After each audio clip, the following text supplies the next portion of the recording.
আমরা যেন দয়া করে কোনো অন্যায়কে প্রশ্রয় না দেই। এই অন্যায় যদি সার্জিস করে আপনি তার বিপক্ষে কথা বলবেন, এই অন্যায় যদি বিএনপির কোনো বড় লিডার করে তার বিপক্ষে কথা বলতে হবে। যে অন্যায় করবে সে অন্যায়কারী, ওই পরিচয় তার বিরুদ্ধে কথা বলতে হবে।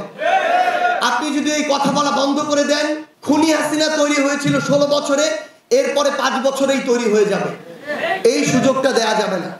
যে দেশ এবং দেশের মানুষের স্বার্থকে দল, ব্যক্তি, গোষ্ঠী এসব স্বার্থের আগে প্রাধান্য দিতে পারবে তাকে সমর্থন দিবেন, যে পারবে না তাকে বর্জন করবেন। আমরা আমাদের জায়গা থেকে আপনাদেরকে শুধু একটাই অনুরোধ করতে পারি, এই 6 মাসে 7 মাসে আমাদের যা যা করা উচিত ছিল, এমন অনেক কিছুই করা উচিত ছিল যেটা আমরা করতে পারিনি। কিন্তু এটাও সত্য যে এমন প্রেক্ষাপট বিভিন্নভাবে তৈরি করা হয়েছে যেগুলোর জন্য আমরা করতে পারিনি। কিংবা আমরা এই যে অভিজ্ঞতাগুলোর ভিতর দিয়ে গিয়েছি, এখানে আমার যারা সহযোদ্ধা আছেন, আমরা সবাই জীবনের প্রথম এই অভিজ্ঞতার ভিতর দিয়ে গিয়েছি।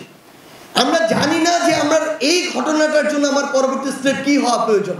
আমরা হয়তো অনেকের কাছে পরামর্শ নিতে যাই, তারাও জানেন এখানে কি করা প্রয়োজন। সো এই জায়গায় আমাদের বেশিরভাগ ক্ষেত্রে যেটা হয়েছে, হয়তো অনেক কিছু যেটা করেছি সেটা আমাদের করা ওই জায়গায় ওই মুহূর্তে হয়তো ঠিক ছিল না, অনেক কিছু হয়তো ঠিক হয়ে গিয়েছে। কিন্তু সত্যি কথা এটাই যে আমাদের যে চেষ্টা, আন্তরিকতা, চাওয়া, এই জায়গায় কখনো মানে আমরা বিন্দু মাত্র অসততা আমরা ঢুকতে দেইনি। ভাই আপনাদের কাছে একদম খোলা মনে শুধু একটা কথা বলতে চাই, আমি বিশ্বাস করি এখানে আমাদের সকল সহযোদ্ধারা আছে এবং আমাদের সবার আলাদা একটা সংগ্রাম আছে, লড়াই আছে। এই অভ্যুত্থানের ওই নেতৃত্বে কিংবা সামনের সারিতে কিংবা সমন্বয়কের ভূমিকা আপনারা যাদেরকে চিনতেন, যারাই ছিল, যে কোনো সিচুয়েশনে আমাদের এমন অনেক গল্প আছে যেগুলো এখনো আপনাদের সামনে শেয়ার করার আমরা সুযোগ পাইনি, এটাই সত্য। কিন্তু এই সামনের মানুষগুলোর ভিতরে যদি কোনো অসৎ উদ্দেশ্য বিন্দু মাত্র থাকতো, ওই জুলাই এবং অগাস্টের সিচুয়েশনটাই এমন ছিল, 2-4 জনের মধ্যে অসৎ উদ্দেশ্য চেপে বসলে এই আন্দোলন অন্যদিকে মন নিতে পারবে। সো এই মানুষগুলো এখনো তাদের অন্তর থেকে, মন থেকে এই বিষয়টাকে ফিল করে, ওন করে। কিন্তু সামগ্রিকভাবে যে সহযোগিতা, আমার অনেক প্রাইভেটের এখানে ভাই বোনেরা আছে যারা মনে করে যে তারা আমাদের সাথে কমিউনিকেশন করতে পারছে না, আবার আমরা আমাদের জায়গা থেকে মনে করি আমরা কিভাবে তাদের সাথে কমিউনিকেশন করব। সো এই যে আমাদের ল্যাগগুলো, এগুলো আমাদের এখন কাটিয়ে ওঠাটা খুব বেশি গুরুত্বপূর্ণ।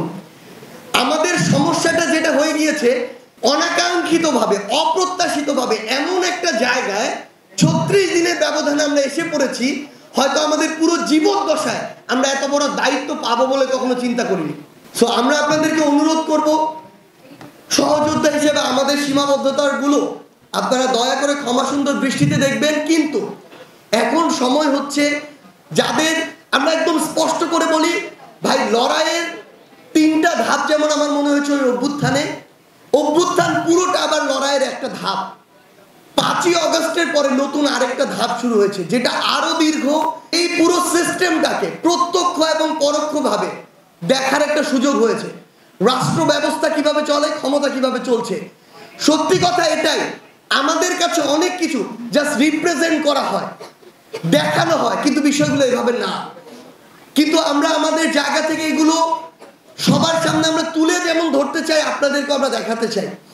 আমরা আপনাদেরকে অনুরোধ করছি, এই যে দীর্ঘ লড়াই, এই লড়াই আপনাদের অংশগ্রহণ প্রয়োজন। একটু আগে একটা কথা বলা হয়েছে যে স্বাধীনতা আমরা অর্জন করেছি, কিন্তু এখন এটা রক্ষা করাটা খুব বেশি গুরুত্বপূর্ণ। আমরা জাস্ট আপনাদেরকে অনুরোধ করি, আমাদের এখন ইউনাইটেড হওয়াটা ইম্পর্টেন্ট। আমাদের অনেক সীমাবদ্ধতা আছে, এই সীমাবদ্ধতাগুলোকে কাটিয়ে ওঠা ইম্পর্টেন্ট। কমিউনিকেশনটা ডেভেলপ করতে হবে। যেই জায়গায় এই আন্দোলনটা হয়েছিল, আমাদের সহযোদ্ধারা ছিল, সেই জায়গাগুলোতে গিয়ে আমাদের এখন একত্রিত হতে হবে। আপনাদেরকে একটা জিনিসই বলি, আমাদের এই সদিচ্ছাটুকু পূর্ণ আছে। অনুগ্রহ করে আমাদের এই কমিউনিকেশনটা এস্টাবলিশ করতে আমরা যেন বোথ সাইড থেকে হেল্প করি। আপনারাও আপনাদের দিক থেকে একটু এগিয়ে আসুন। আমরা আমাদের থেকে এখন থেকে সর্বোচ্চ চেষ্টা করব। দিন শেষে বৈষম্য বিরোধী ছাত্র আন্দোলন বলি, নাগরিক কমিটি বলি, যত শব্দই বলি না কেন, আমাদের এই যে চাওয়া পাওয়া না, আমরা আমাদের নিজের চোখের সামনে দেখছি। আমরা এখন যখন ধীরে ধীরে একটু নিজেদের জায়গায় ফিরে যাচ্ছি, বিভিন্ন স্বার্থের কারণে বিভাজিত হচ্ছি, আমাদের যে বিপক্ষ শক্তি, এই শক্তিটা অনেক বড় এবং তারা ঐক্যবদ্ধভাবে ফিরে আসার চেষ্টা করছে এবং তারা আমাদের স্বপ্নের প্রত্যাশিত ওই সিস্টেমটাকে ডেভেলপ হতে দিতে চায় না। যদি এটা ডেভেলপ হয় তাহলে ওই রকম একজন সো কল্ড ভূমিমন্ত্রী তো কানাডায় 360টা বাড়ি করা সম্ভব না। যদি এগুলো ডেভেলপ হয় তাহলে তাদের ব্যক্তিগত পারিবারিক যে রাজত্ব তারা দেশে এবং দেশের বাইরে এস্টাবলিশ করেছে এগুলো তো সম্ভব না। এবং সবচেয়ে গুরুত্বপূর্ণ বিষয় হচ্ছে আমলাতন্ত্র, রাজনীতি, সাধারণ মানুষ, এই প্রত্যেকটি জায়গা কিছু কিছু মানুষ, অল্প কিছু মানুষ 5 থেকে 10% তাদের কাছে বাকি মানুষগুলো জিম্মি। কিন্তু এই বাকি মানুষগুলো যখন ঐক্যবদ্ধভাবে ওই অগাস্টে নেমেছে, জুলাইয়ে নেমেছে, খুনি হাসিনা মানে এক প্রকার প্রাণ হাতে নিয়ে মুখে চুন কালি মেখে কিন্তু দেশ ছেড়ে পালিয়েছে। এখন সময় হচ্ছে এই দ্বিতীয় ধাপে আমাদের এই লড়াইটাতে মান অভিমান, ছোটখাটো বিভাজন, স্বার্থকে একপাশে রেখে হয় রাজনীতির জায়গাটাতে সক্রিয়ভাবে সদিচ্ছা নিয়ে ইন্টিগ্রিটি, ডিগনিটি, সততা, ন্যায় এগুলোকে নিয়ে অংশগ্রহণ করা, অথবা রাজনৈতিকভাবে সচেতন হয়ে ওঠা। আমরা যেন দয়া করে কোনো অন্যায়কে প্রশ্রয় না দেই। এই অন্যায় যদি সার্জিস করে আপনি তার বিপক্ষে কথা বলবেন, এই অন্যায় যদি বিএনপির কোনো বড় লিডার করে তার বিপক্ষে কথা বলতে হবে। যে অন্যায় করবে সে অন্যায়কারী, ওই পরিচয় তার বিরুদ্ধে কথা বলতে হবে। আপনি যদি এই কথা বলা বন্ধ করে দেন, আজকে না হোক, খুনি হাসিনা তৈরি হয়েছিল 16 বছরে, এরপরে 5 বছরেই তৈরি হয়ে যাবে।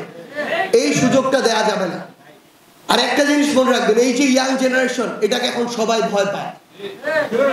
বিভিন্ন ঘটনায় বিভিন্ন রকম দল, ব্যক্তি প্রথমে বিভিন্ন রকম মতামত দেয়, যখন দেখে হালে পানি পাচ্ছে না, তরুণ প্রজন্ম দাঁড়িয়ে গিয়েছে প্রতিবাদের ভাষা নিয়ে, তখন আবার তারা সোজা সোজা কথা বলা শুরু করে। ফ্যাক্ট হচ্ছে আমরা আমাদের ন্যায় নীতির উপরে কতটা দাঁড়িয়ে থাকতে পারি।